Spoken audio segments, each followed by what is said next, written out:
Namaku Perdi. Saat ini usiaku sudah 21 tahun lebih. Aku tidak kuliah, karena aku memang berasal dari keluarga tidak mampu. Dan lagi pula, aku ini seorang yatim piatu. Ibuku meninggal pada saat aku masih berusia 10 tahun. Sementara ayahku juga meninggal 5 tahun kemudian. Sejak saat itu, aku tinggal bersama kakak perempuanku yang terpaksa menikah muda demi kami bisa bertahan hidup. Abang iparku memang seorang karyawan di sebuah perusahaan kecil di kota tempat kami tinggal. Gajinya cukup besar. Usianya terpaut hampir 7 tahun lebih tua dari kakakku. Mereka menikah sekitar 5 tahun yang lalu. Sekarang mereka sudah punya 2 orang anak yang masih kecil-kecil. Kami tinggal di sebuah perumahan yang berada di tengah-tengah kota. Rumah itu cukup besar, meskipun masih kredit. Kami tinggal di sana sejak mereka menikah. Sebenarnya rumah itu sudah mulai dikredit oleh abang iparku sejak ia masih lajang. Kakakku sendiri tidak bekerja. Ia hanya seorang ibu rumah tangga biasa, karena memang ia tidak sempat menamatkan sekolah SMA-nya. Sementara aku juga belum punya pekerjaan tetap. Sejak lulus SMA beberapa tahun lalu, aku hanya bekerja serabutan. Mulai dari jadi buruh bangunan, buruh angkut di pasar, membantu orang berjualan, jadi juru parkir, hingga jadi pengamen. Semuanya pernah aku lakukan. Hanya untuk mengurangi beban abang iparku yang merupakan tulang punggung keluarganya.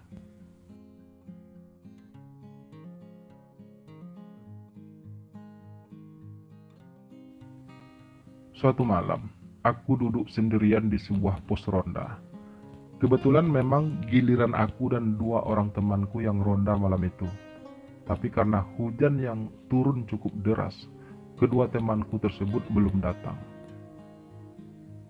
Pos ronda tersebut terletak di gerbang masuk ke perumahan tempat kami tinggal. Dari situ kami bisa melihat lalu lalang kendaraan di jalan raya. Namun malam itu, karena hujan yang sangat deras, hampir tidak ada kendaraan yang berlalu lalang seperti biasa. Dalam kesendirianku, aku menatap rintik-rintik hujan yang jatuh begitu deras membasahi jalan. Pikiranku melayang entah kemana. Perjalanan hidupku begitu berat. Namun, aku tidak bisa berbuat apa-apa untuk mengubahnya. Saat aku terhanyut dalam lamunanku yang tak berarah, tiba-tiba sebuah mobil mewah berhenti secara mendadak di persimpangan gang menuju perumahan kami. Tak lama kemudian, seorang wanita paruh baya turun dengan tergesa dari mobil tersebut. Setelah wanita itu turun, mobil itu pun kembali melaju di jalan raya dengan kecepatan tinggi. Sementara wanita tadi terus berlari menuju pos ronda tempat aku berada. Wanita itu mulai kelihatan basah kuyup karena ditimpa hujan yang begitu deras. Sesampai di pos ronda, aku melihat wanita itu sedikit terisak. Sepertinya ia habis menangis. Matanya terlihat sedikit memerah. Wajahnya terlihat kusut dan berantakan. "Tante Mirna," sapaku setengah tak yakin. Wanita itu pun menoleh padaku. Ia berusaha mengusap air mata di pipinya.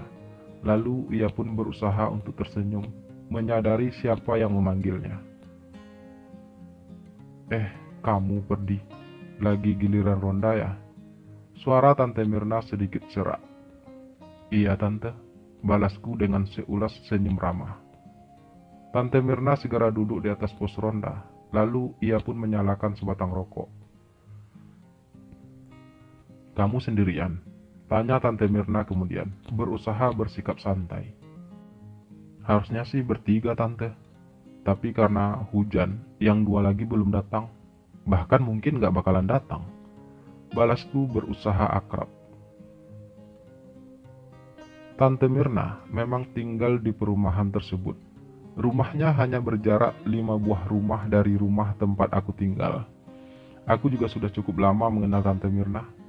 Biasanya, setiap kami giliran ronda, Tante Mirna memang selalu mampir di pos ronda dengan membawa beberapa makanan untuk kami.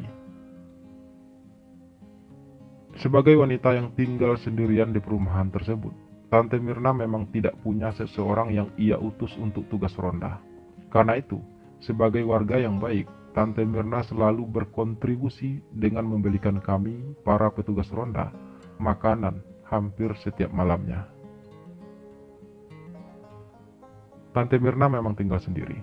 Ia juga seorang janda tanpa anak. Usianya mungkin sudah kepala 4. Tapi Tante Mirna masih kelihatan cantik dan seksi. Ia sudah lama tinggal sendirian. Setidaknya begitulah sedikit hal yang aku ketahui tentang Tante Mirna dari cerita para tetangga. Pernah tersiar kabar bahwa Tante Mirna adalah istri simpanan seorang pejabat. Namun kabar tersebut tidak pernah terbukti. Karena tidak pernah sekalipun Tante Mirna membawa laki-laki ke rumahnya. "Tante, mau saya antar pulang?"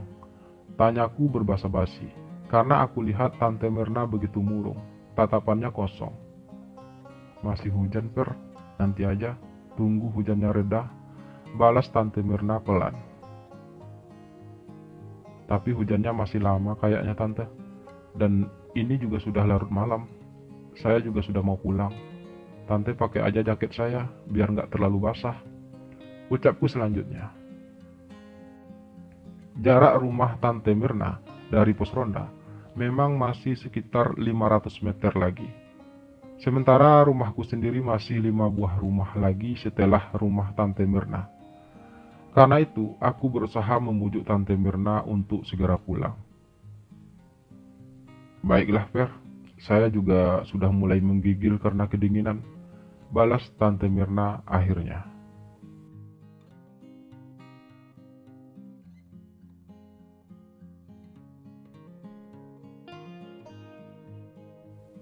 Kami berjalan beriringan dengan langkah cepat menuju rumah Tante Mirna. Tante Mirna menyelimutkan jaket yang aku berikan padanya ke tubuhnya, sambil terus berlari-lari kecil. Hujan turun semakin deras. Suara gemuruh juga terdengar silih berganti di langit sana. Tak lama kemudian, kami pun sampai di rumah Tante Mirna. Ia segera membuka pintu dan langsung masuk ke rumahnya. Aku jadi ragu, mau langsung pulang atau harus menunggu jaketku yang dipinjam Tante Mirna. Saat aku hendak melangkah pergi, tiba-tiba Tante Mirna muncul kembali di ambang pintu. Kali ini ia membawa sebuah handuk, baju kaos, dan celana kering. "Ini, kamu ganti pakaianmu dulu," ucap Tante Mirna sambil menyodorkan pakaian tersebut padaku. "Nggak usah, Tante. Saya langsung pulang aja. Saya ganti baju di rumah aja," balasku cepat. "Ayolah, Per. Kamu temani Tante ngobrol dulu. Nanti kalau hujannya udah reda, kamu baru pulang ya," ucap Tante Mirna dengan nada sedikit memohon. Karena merasa tidak enak menolak hal tersebut, aku pun segera mengambil pakaian dan handuk tersebut. Lalu kemudian aku melangkah menuju kamar mandi yang berada di belakang. Sementara Tante Mirna juga masuk ke kamarnya untuk berganti pakaian. Setelah berganti pakaian, aku pun kembali ke ruang tamu. Di situ sudah ada Tante Mirna duduk dengan santai di kursi tamu. Di atas meja terdapat beberapa cemilan dan juga 2 gelas teh hangat. Tante Mirna ternyata sudah mempersiapkan semuanya. Tanpa menunggu perintah dari Tante Mirna, aku pun segera duduk di hadapan Tante Mirna dengan senyum kikuk. Terus terang, aku merasa sedikit grogi, apalagi Tante Mirna hanya memakai baju tidur. Rambutnya yang panjang sebahu ia biarkan terurai karena masih basah. Senyumnya terlihat penuh pesona. "Maaf ya, Fer. Harus menahan kamu sebentar dulu di sini karena Tante lagi butuh teman untuk bercerita setelah kejadian pahit yang baru saja Tante alami tadi," ucap Tante Mirna setelah ia mempersilahkan aku meminum tehnya. "Iya, Tante, nggak apa-apa. Tapi kejadian pahit apa yang baru saja Tante alami? Tanyaku jadi penasaran. Lalu Tante Mirna pun bercerita bahwa ia baru saja putus dari pacarnya. Pacarnya yang seorang pengusaha tersebut ternyata telah membohonginya selama ini.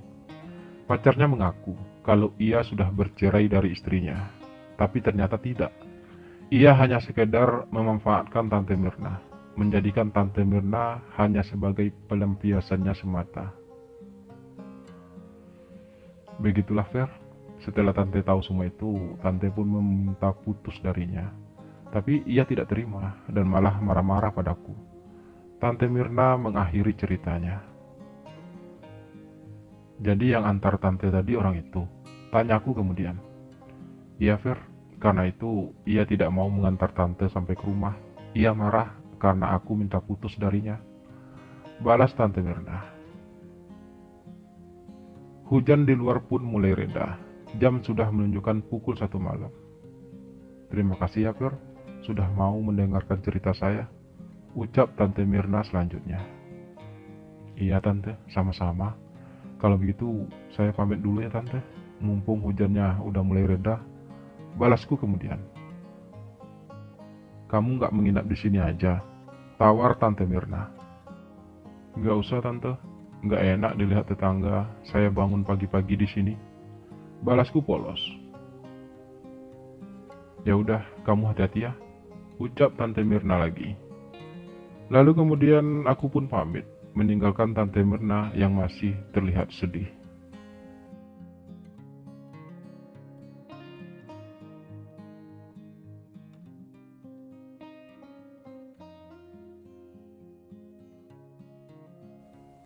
Sejak malam itu, aku dan Tante Mirna jadi sering ngobrol. Ia jadi sering menelponku. Ia jadi sering bercerita banyak hal padaku. Kami pun menjadi dekat. Setiap pulang kerja, Tante Mirna selalu mampir di pos ronda, terutama saat aku giliran ronda. Ia sengaja membelikan makanan spesial untukku. Hal itu membuat aku menjadi merasa diperhatikan. Bahkan bukan cuma itu, Tante Mirna juga sering membelikan aku barang-barang mewah, seperti jam tangan, sepatu, ataupun baju.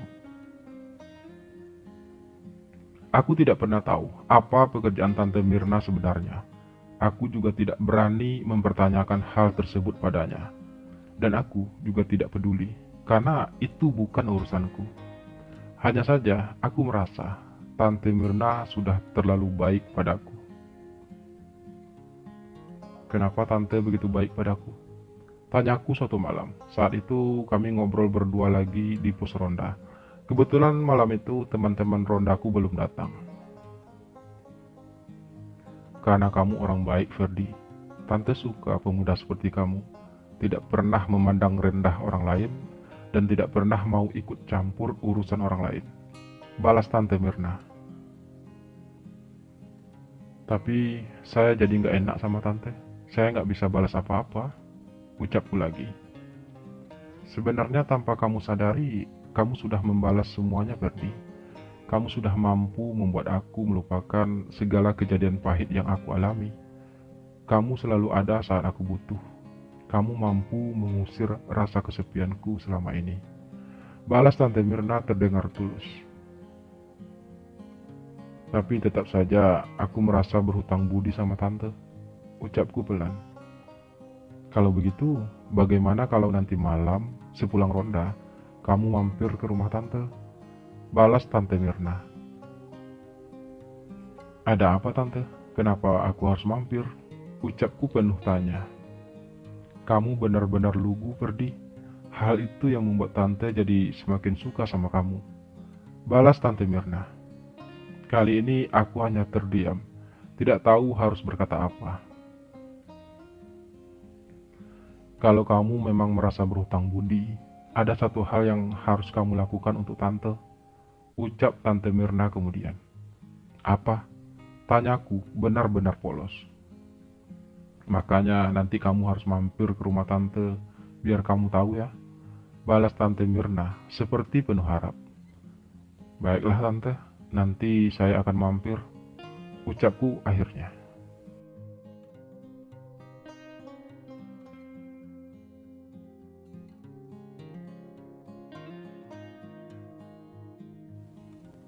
Malam itu, dengan perasaan yang tak karuan, aku pun mampir ke rumah Tante Mirna. Ia menyambutku dengan penuh senyum. Jadi, apa yang harus saya lakukan, Tante, untuk membalas semua kebaikan Tante selama ini? Tanyaku langsung, saat kami sudah duduk di ruang tamu rumah Tante Mirna. Kamu benar-benar tidak mengerti apa yang Tante inginkan dari kamu, Fer? Tante Mirna balas bertanya. Saya benar-benar tidak mengerti, Tante. Balasku polos. Oke, jadi gini. Sebenarnya, Tante suka sama kamu, Ferdi. Kamu tampan dan gagah. Kamu juga masih begitu polos. Tante jadi penasaran sama kamu. Apa kamu mau jadi pacar Tante? Ucap Tante Mirna dengan sangat belak-belakan. Aku terdiam sesaat. Aku bukannya tidak tahu akan hal tersebut. Dari awal aku sudah menduganya. Tapi aku sendiri tidak mengerti dengan perasaanku terhadap Tante Mirna. Ia begitu baik padaku. Namun ia juga sudah cukup tua untuk aku jadikan pacar. Rasanya hal itu gak mungkin. Kalau kamu memang merasa keberatan untuk jadi pacar Tante, gak apa-apa kok, Fer. Tapi izinkan malam ini saja. Sekali ini saja. Kamu mau ya? Sama Tante? Setelah itu terserah kamu. Karena Tante memang benar-benar merasa penasaran sama kamu, Fer. Tante mohon ya. Ucap Tante Mirna lagi dengan nada penuh harap. Saya tidak tahu bagaimana perasaan saya terhadap Tante. Jujur, di mata saya, Tante terlihat masih sangat cantik. Tapi, kalau untuk jadi pacar, rasanya saya belum siap. Namun, karena Tante sudah sangat baik sama saya selama ini, saya mau kok.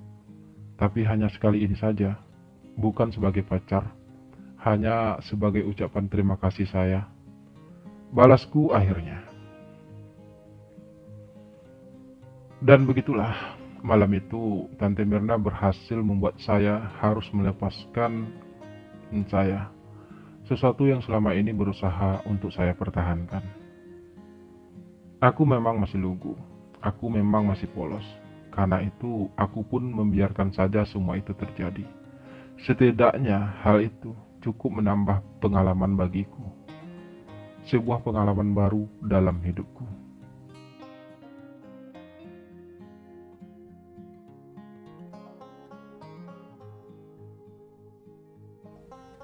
Sudah lebih dari seminggu sejak kejadian malam itu, Tante Mirna tidak pernah lagi menghubungiku.